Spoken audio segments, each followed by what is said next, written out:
Amy Bradley vanished before dawn from a cruise ship. Then strangers began saying they had seen her alive. March 24th, 1998.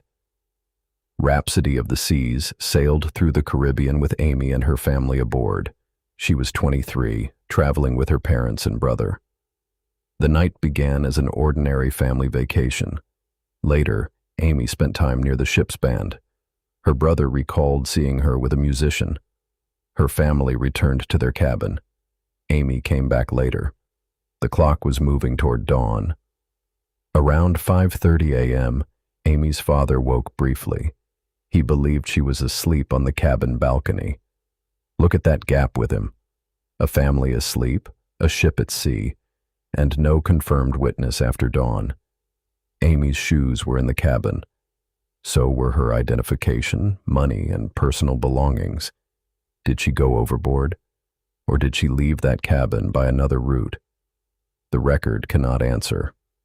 When the family woke again, Amy was gone. The ship was already approaching Curaçao.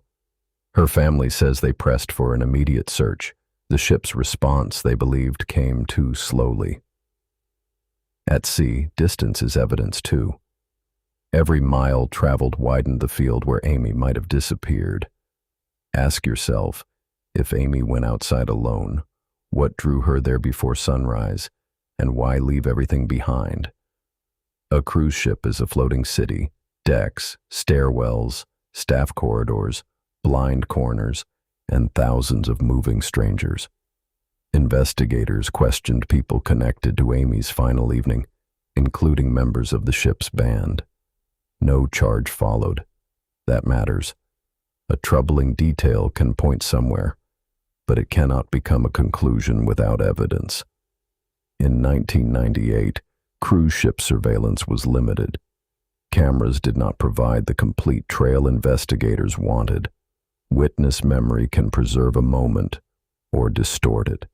Here it carried much of the unanswered story. A passenger later reported seeing Amy on an upper deck with an unidentified man during the early morning hours.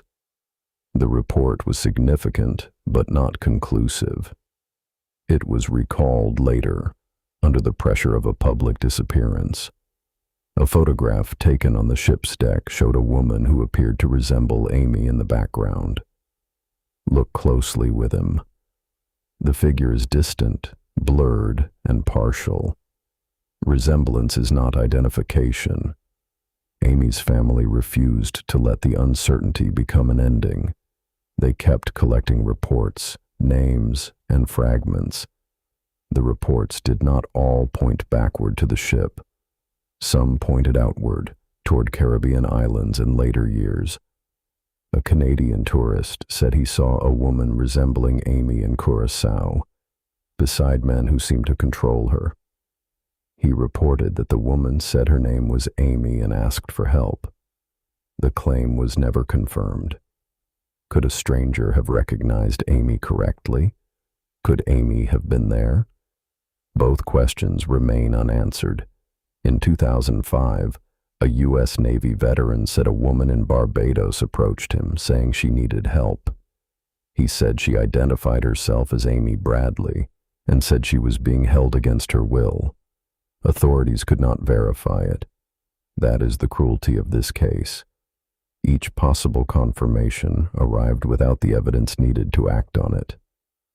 An online image surfaced showing a woman who appeared to resemble Amy. It was linked to adult advertising.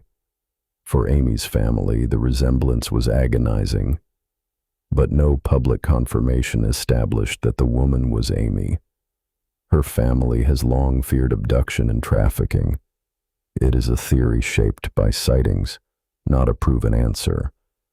Ask yourself who benefits from a vanished trail: the ocean, a mistake, or someone who understood the ship's blind spots. One possibility is accidental overboard. Night, alcohol, open water, and a balcony can create a fatal combination. Her relatives argued she was uneasy about heights and would not likely climb or lean over a balcony rail. That objection matters emotionally. Yet investigators still need physical evidence. The sea provided almost none. A second possibility is foul play. Amy may have left her cabin with someone, willingly or under pressure.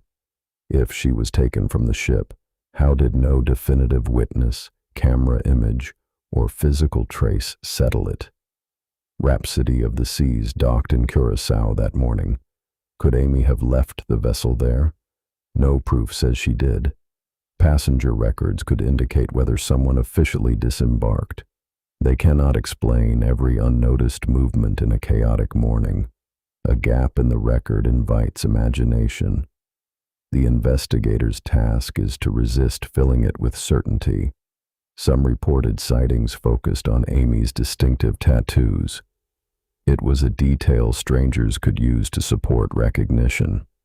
Once a missing person's image is widely publicized, witnesses may recognize details from posters rather than from the person. Each witness may have been sincere. Sincerity, however, is different from verification, and Amy's case lives inside that divide. Amy Bradley remains missing. No confirmed remains, no confirmed sighting, and no proven explanation has closed the case. Her family and law enforcement agencies have continued seeking information, keeping Amy's image and case details in public view. Not what story feels most terrifying. Ask instead, which detail could still be independently checked today? The crucial interval remained short, from the father's early glimpse to the family's discovery of the empty cabin. Her father believed he saw Amy on the balcony, but dawn light, sleep, and silhouette can deceive anyone. He had no reason to doubt what he saw, yet investigators must separate honest memory from certainty. If Amy had already left before that glimpse, the case gains time. Time no one knew they needed to account for. For a few pre-dawn hours, the ship was not a vacation setting. It was a sealed, moving unknown. Amy's relatives noticed details they found troubling in the aftermath, including the way the cabin and balcony were left. Their concern deserves weight. Yet ordinary objects can look ominous once a person has vanished from the room. Amy was aboard. She was last known near dawn. Her belongings remained. By morning, she was gone. From there, the paths split. Accident, suicide, abduction, homicide, voluntary departure. None has been proven. Voluntary departure has been suggested by some observers. Her family rejects it, and her belongings make it difficult to explain. Suicide has also been raised in missing at sea cases. Publicly available evidence has never resolved that possibility here. No theory is as frightening as the fact itself. A person disappeared in a confined place with people all around. In those final minutes, was Amy alone, or was someone else with her, just beyond every surviving record? If even one reported sighting were confirmed, the entire case would change from disappearance at sea to survival after it. More than 2 decades later, the alleged sightings remain leads, not answers. Time has made every trail colder.